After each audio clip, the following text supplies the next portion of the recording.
back speaking with Dr. Petra Forbes, who is a psychiatrist at the St. Netherlands Rehabilitation Center. We're talking about preventing suicides in this country. Yeah. And what action do you take? Okay, if we get to the point where we see that we need to do it ourselves, what action should you take? And if your family or friends, loved ones see, and they try to intervene, how difficult or how easy is it to have an intervention on someone who you believe may be suicidal? Okay, so the first part of your question, the World Health Organization in 2014 determined that suicide is a public health crisis. So it moved away from being a mental health crisis to a public health crisis. Right, I saw a figure of 700,000 people annually killing themselves. Correct. That's crazy. I'm sorry, I didn't mean to say that. Yes, we don't use that word, right? It's a lot. Yeah. And they implemented a action plan called Live Life, right? And it's in the mnemonic for life. It determines the actions that you should take. So the L stands for limiting the access to the means to complete suicide. So our neighbors in the Caribbean, Trinidad, for example, pesticides were being used a lot for suicide. Consuming them. Yes. So just like the cough syrup has more restrictions now in the pharmacies and in the U.S., they implemented more restrictions for purchasing pesticides. Regarding gun use, the Bahamas has a pretty good monitoring system and licensing and registering and access to gun use. So the first thing you have to do is you have to limit the access. The second thing, the I in the life, because we want people to live and have life, right, is the media, right? The interaction with the media is the I. And what you're doing is promoting awareness and responsible reporting. Well, if I could stop you just for a second, because Okay. Anyway, Dwight Strawn is my cousin, and he told us the other day on his show that he had once considered to be a psychologist or a psychiatrist. But more importantly, he says that a lot of people in your profession are not happy with the way in which the message comes from the media. Yes. I want you to talk to that and tell us what we're doing wrong and what we need to do. Because if we're not getting the right message out, then we're failing. Right.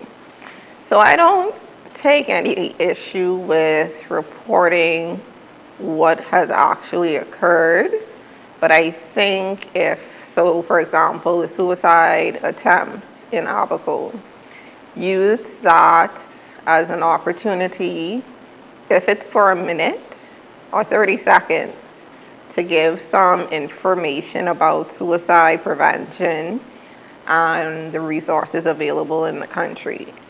Don't just say this occurred and not offer any education or any outlet for help.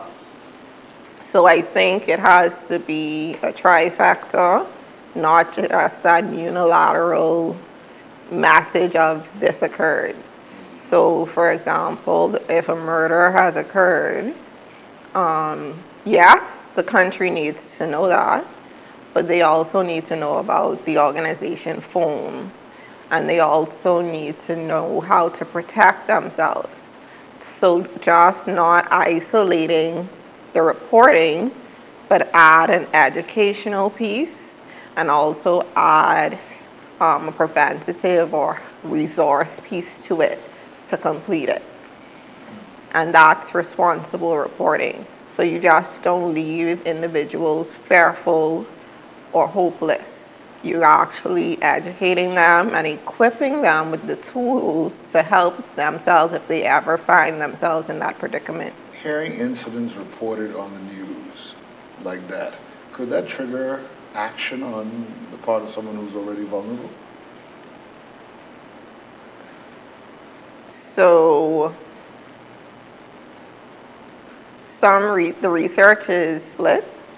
Some research does show that exposure to increased violence, whether it's firsthand or secondhand through the media, it actually increases mental health issues and challenges, and it can expose more violence.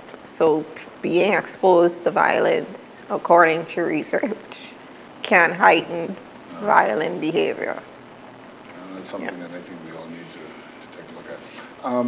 What other actions or preventative measures are there? So to complete the mnemonic, so the F in life, you have to foster socioeconomic skills in adolescents, and this is coming from the World Health Organization. And that's why I'm saying it's so important in our schools to begin exposure to mental health warning signs, mental health screenings early. We have sex education, we have all of these things, but we don't have the mental health support. And each individual is mind, body, and spirit. We offer the religious component in school. We offer the physical education in school. But what about the mental health support in school?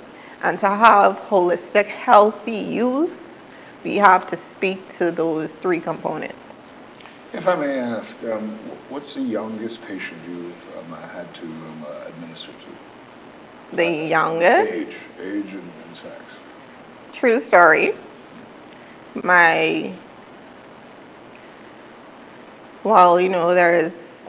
a lot of medical, legal confidentiality issues, but true story, my first day in a particular department, because I've rotated through all of the departments now in psychiatry, I encountered a 6-year-old.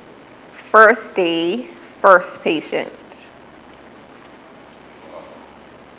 That it was a lot to deal with. Wow. A 6-year-old. Going back to say it's never too early. It's not. We expose our kids to sex ed. We expose our kids to physical education. We expose our kids to religious services and stuff at school. So why not expose them to mental health? Got you. I'm going to let you finish. I'm going to try not to interrupt you while you finish the... Oh, so we're almost done. So the E is early identification and access, and that's what we just spoke about. Right. Because the earlier you identify, the earlier you allow access to care, it's prevention, just like physical health, right? We always talk about the primary prevention, right? If you diagnose the hypertension early, you treat it early, the likelihood of you having a heart attack or stroke reduces significantly. So if we screen these children early, we diagnose them early, the chance of a negative outcome lessens. Right. And that's what the World Health Organization recommends. What else would you like to tell us? I have been saying it all through the interview. I am a big advocate for mental health, and not just myself. Mental health works in tandem with physical health. You cannot be a healthy individual if you only have a great body and you don't have a great mind. You have to have both.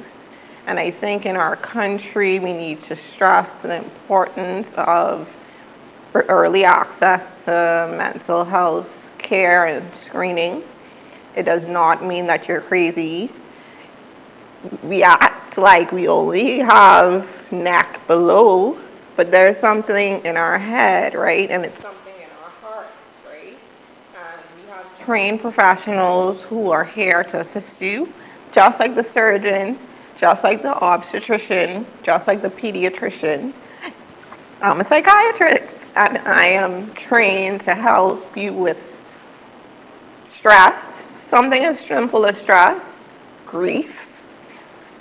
Persons need assistance with grief, so we offer coping skills, grief counseling, stress management, And for those with the diagnosable illnesses, we manage those as well. But coming to a psychiatrist or a psychologist does not mean that you're weak. It does not mean that you failed. You're just seeking professional help like you would seek professional help for physical illness. Also, though, when you decide to go to a professional, mental health professional, in your dialogue, you have to be truthful, right? Yeah. Honest. Because you're not helping yourself by going. You don't if you're not being lie. truthful. You don't lie to your doctor or your lawyer. That's what they say. Yeah, and I think that question you asked was very excellent about integrating the psychology and the psychiatry arm into the public clinics as well as the private clinics. Because if persons are no longer stigmatized, if they can go somewhere and no one knows why they're going, because all services are offered, the likelihood of them going will increase. Now, of course, we're going to right here and say, well, first, men got to go to the doctor annually. Yes, But- please, please. But if when you go and get your mental checkup at the same time. Yes. I will give you whatever other words of advice you'd like to say. We have to end very soon, but Thank you for having me. it's been a pleasure, really. Well, thank you. And, Thank you for the responsible reporting in the media outlet that we spoke about. Well, thank you, and you've given me some tips to be even better at that. Yeah. Because you have to. There is this tendency to just say it happened. Right, But, but yeah, offer the education and offer the resources to get the help. Good. And now, for someone who is watching this program and says, "Okay, I know I needed to go talk to someone now," where can they go? I mean, I know that sounds like it's simple, but where can they go, particularly when they're talking about financial restraints, et cetera, et cetera?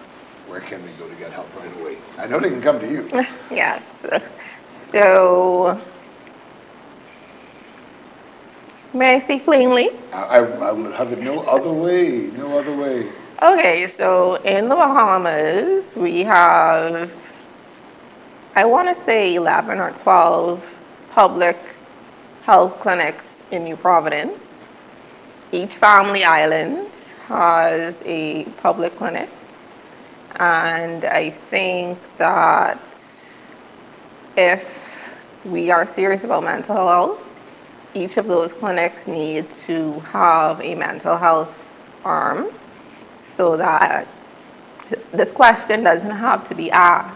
Where do I go? Where do I go, right? If I am sick, I know that the government provides public clinics, whether it's for my physical health or for my mental health, that is where I go. So ideally, that is what we need to move towards.